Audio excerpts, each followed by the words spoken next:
Hello， 大家好，我是张安瑜。前段时间呢，我一个人跑去东南亚背包旅游了大概2个多月吧，我也发布了一系列我在东南亚旅游的视频，谢谢大家的点赞支持。其实，在旅行的过程中，我遇到过很多很有意思的人和事情，只不过大部分时候我都忘了拿相机出来记录。现在旅行结束了，想说用这种聊天的方式跟大家分享一下我一些比较有意思的经历吧。今天我想跟大家分享的呢，算是我过去这2个月中最刺激、最难忘的一次经历，发生在我老挝出境泰国的时候。好，先跟大家讲一个前情提要。老挝呢是我这一次东南亚长线旅行的第1站，因为这是我第1次一个人背包出国旅行，所以出国旅行的经验还不是那么充足。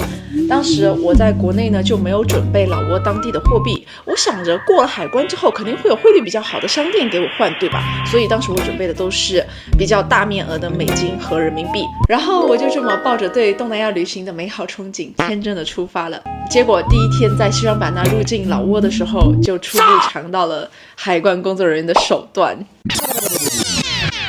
我特别记得那天我走进老挝的摩丁口岸，是一个比较破、比较脏的小屋子，屋子里面放着3张桌子，勉强算是海关工作人员的办公桌吧。因为我提前做过攻略，我知道陆路入境老挝游客需要填一个入境卡，是不需要给海关工作人员小费，我们可以自己填写的。所以轮到我的时候，我当然也就没有给他递小费。结果呢，海关工作人员估计看我是一个比较好拿捏的小女生，他就拿着我的护照敲了敲桌子，用英文说3万吉普，3万吉普大概是10块人民币这样子吧。我立马就反应过来，他是在跟我要小费，我就使出我的第一招，装懵装听不懂英文。结果呢，他立马用字正腔圆的中文跟我说10块人民币。我记得我当时第一个感受就是特别生气，因为我第一次见一个国家的公职人员这么理直气壮、明目张胆的跟人民要小费。第二个是我就算想给，我也没有小面额的老挝币，对吧？我就没办法，硬着头皮抢过我的护照就要走。他也没办法，后面排了很多人，他站起来，把我叫了回去，还是给了我那一张入境卡。其实那张入境卡填不填根本就没有人查，好吧。总之我算是顺利过关了。过关之后我就马上去兑换了老挝币，然后从海关到高铁站这个地方呢还需要一段路程，我就上了路边一张正在拉客的面包车。上车之后发现车上那些东南亚面孔的男性齐刷刷的盯着我，虽然说他们对我没有什么恶意，但是那一瞬间我真的脑子里面闪过了好多拐卖、诈骗、园区各种新闻。然后后面顺利到了高铁站之后，发现我还买错成了前一天的高铁票我就坐在高铁站怀疑人生，怎么第1天旅途就这么命途多舛。我真的蠢死了。好，以上算是一段小的前情提要。我接下来要讲的这段经历呢，发生在我老挝出境泰国的时候。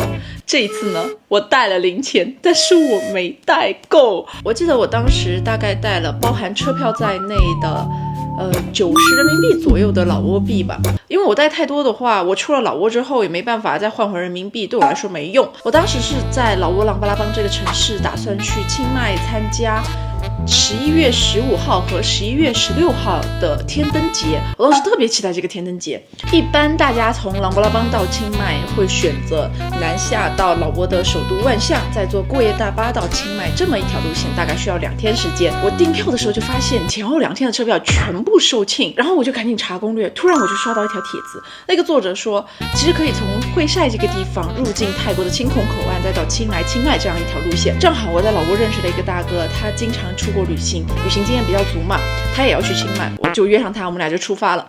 我记得出发当天我们坐的是最早一班的高铁，从琅勃拉邦站到纳堆站这个地方大概是中午12点这样子。出站之后我们就找那种 mini van 出发去会晒镇中心。攻略里面说呢，那一段路程大概是4个小时，结果我们坐了6个半小时，而且前半程巨颠。我给你们放段视频感受一下。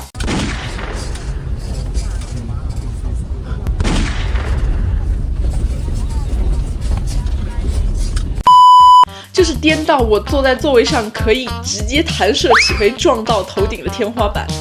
这个时候呢，在车上，我旁边的大哥就冷不丁地问了我一句：“你知道会晒是金三角的核心区域吗？”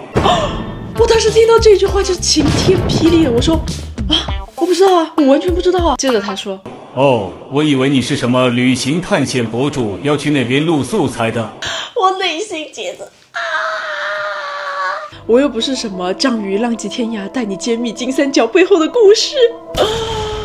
接着他打开地图给我们看了一下，我们确实就是在老挝、缅甸和泰国的3不管区域。但是当时我也没有办法，路上都是山路，我在中途下车肯定更危险，所以我就只能硬着头皮坐下去了。我当时想的就是走一步看一步，车到山前必有路，提高警惕吧。然后中途呢，我们到了一个站点下车吃饭。注意，这个时候我们俩就已经消耗了一部分的车票钱和饭钱了。我记得我们抵达会晒镇中心大概是晚上7点左右，口岸是8点下班。我们从镇中心到口岸大概还需要7、8公里，也就是10多分钟左右的车程，赶一赶是能够赶上的。然后当时大哥就建议我说，在会晒镇中心住一晚上，太赶容易出问题。哎，我当时应该听大哥的，因为我担心我们在会晒镇中心住一晚上的话，第二天会赶不到清迈，错过天灯节，所以我们俩就沟通了一下，决定还是去口岸试一试。如果成功的话，我们就在泰国清孔那边过夜。好了，我们的倒霉之旅开始了。从镇中心到口岸的突突车呢，它是统一售票管理的。我这个人呢是很信面相的，当时售票的那个人真的是獐头鼠目，贼眉鼠眼，我就知道他没安好心。果不其然，他看我们是最后一批抵达镇中心要赶去口岸的，立马狮子大开口要了3倍的车钱。我就跟他软磨硬泡砍价，旁边的司机大哥也很好心，实在看不下去了，就跟这个卖票的人商量了一下。最后呢，我们还是多付了1倍的价格，坐上了这一辆突突车。抵达口岸的时候呢，大概是晚上7点20左右吧。当时我身上已经没有太多现金了，所以我在递护照给海关工作人员的时候呢，我就没有加小费。他就拿着我的护照敲了敲桌子，用英文说3万吉普。结果呢，可想而知。假如这个是我的护照，那个工作人员他就一直这样翻过来、翻过去、翻过来、翻过去，哎，就迟迟不盖那个出境章。过了几分钟，他跟我说：“你的护照有一点问题，我需要进去跟我的同事商量一下。”然后他转头就进了旁边一间办公室。其实那个办公室的玻璃是透明的，我能够看到里面的工作人员大家都围站在一起，说说笑笑，一副准备下班的样子。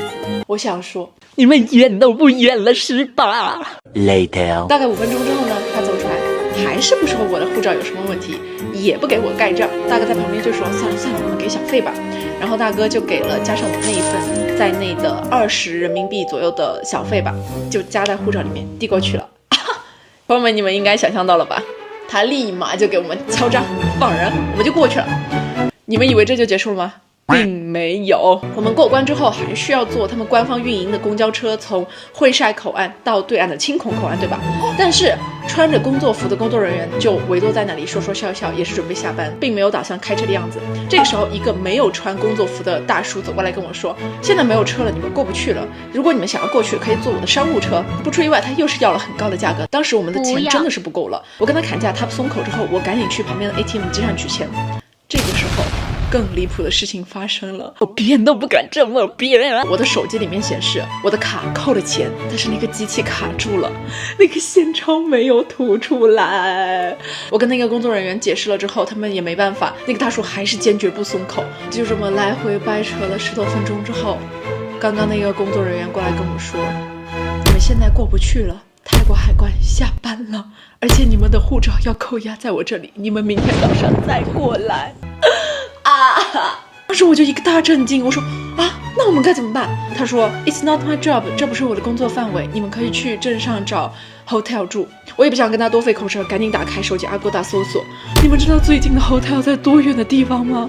在7.1公里之外。这个时候最后一辆从口岸出发去镇中心的突突车司机过来问我，你们要不要走？不出我所料，他还是要多加钱。这个时候我们身上钱不够了嘛，他说我可以带你们到镇上的 ATM 机上取了你们再给我。当时我也没多想，我就准备上车了。这个时候大哥拉住了我，说我们现在在金三角附近的区域还是小心一点，谁知道他会把我们带到哪里去呢？所以最后我们俩也没上那一辆车。这个时候我们俩就面临一个问题，我们要怎么回到镇上呢？这个大哥也很虎的，他背起包就要硬走7公里走回去。你们知道当时那个山路有多黑吗？没有一个路灯，最亮的就是我们头顶的月亮。我现在想想这段经历，我都觉得后怕，但是当时真的没有时间给我害怕，我得赶紧想解决办法，对吧？我立马打开手机 Google Map 搜索 hotel， 突然我就看到距离我们400米远的半山腰处有一家5星级酒店。真的天无绝人之路，我们立马就往那家酒店赶。走进去的时候，发现老板是一个中国人的面孔，我看到他在用手机找翻译软件，他的手机界面是中文，我就赶紧用中文跟他交流。交流了之后才发现，他原来是西双版纳人，我们俩是老乡，而且我跟他的女儿一样大。他真的超震惊，他说：“你一个小姑娘怎么背着这么大个包，这么晚出现在这里呀？很危险的。”我们就跟他讲了我们今天的遭遇，他问我们你们吃了饭没有？我说大叔我们现在身上没现金了。他说没事的，我带你们去镇上中国人开的店，可以微信支付宝支付。然后呢他就开着皮卡车带着我们俩去吃饭去了。到了之后呢，发现是一家湖南夫妇开的餐馆，我们点了一个青菜汤和一碗蛋炒饭。那碗蛋炒饭真的是我这辈子吃过最好吃的蛋炒饭。在饭桌上他也给我们讲了很多金三角这边的故事。那天晚上呢，我们俩就顺利入住那一家酒店了。我给你们看一下当时我拍的那个酒店的样子。你们看这个房间的风格，我感觉就很像我小时候看那种缉毒电视剧里面毒贩大佬住的房间，就是非常的奢靡，然后具有这种东南亚异域风情。你们看这个壁纸，这个镜子的装饰，然后再到电视柜、窗帘，这个大床，真的挺不错的。然后我现在就是要赶紧洗漱睡觉，因为明天早上8点钟我也要。希望明天能够顺利入境泰国吧，期待我的泰国之旅，拜拜。而且那一天在老挝的游客，大家全部都去清迈参加天灯节了，所以那一整栋酒店里面就只有我们2个人。你们想象一下那个画面，一个硕大的酒店就只有2间房间亮着灯，然后我们在冷飕飕的阳台上看着河对岸的泰国人民载歌载舞，欢度佳节。这个大叔真的人特别特别好，第二天早上他还亲自下厨给我们俩煮了面条，给我们换了泰铢，打印了酒店行程单之后，把我们送到了口岸，顺利出境了。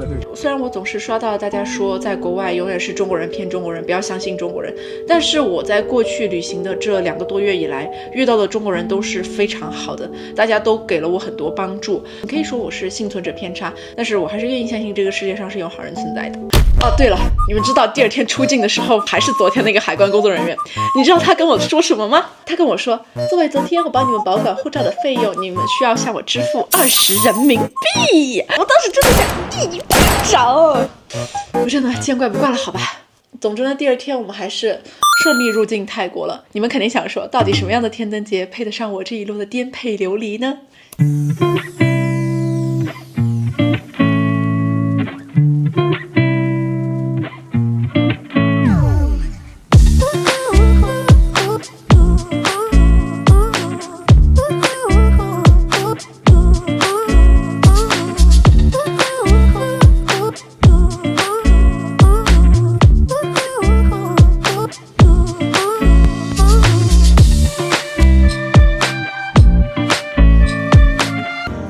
可能因为我从小生活在云南比较贫穷的边境城市吧，其实我也能够理解他们这种多收钱的行为，因为国家太穷，这一部分收入已经成为支撑他们生活下去的一部分来源了。他们全程也只是想多收钱，没有威胁到我们的生命安全。所以这次经历也让我吸取了2个教训吧，一个就是一定要带够钱，哪怕你今天是留在这个国家这个城市的最后一天，也要留够钱。第二个就是留够时间，别赶，事缓则圆，这是我最近学到的一个道理。好了，以上就是我这一次算是有惊无险的老挝出境经历吧，这也是我第一次用这种形式跟大家讲我在旅行中发生的事情。如果你们喜欢的话，请让我知道。下一期我打算跟你们讲一讲我在马来西亚被一个伊拉克男人当街公主抱的事情。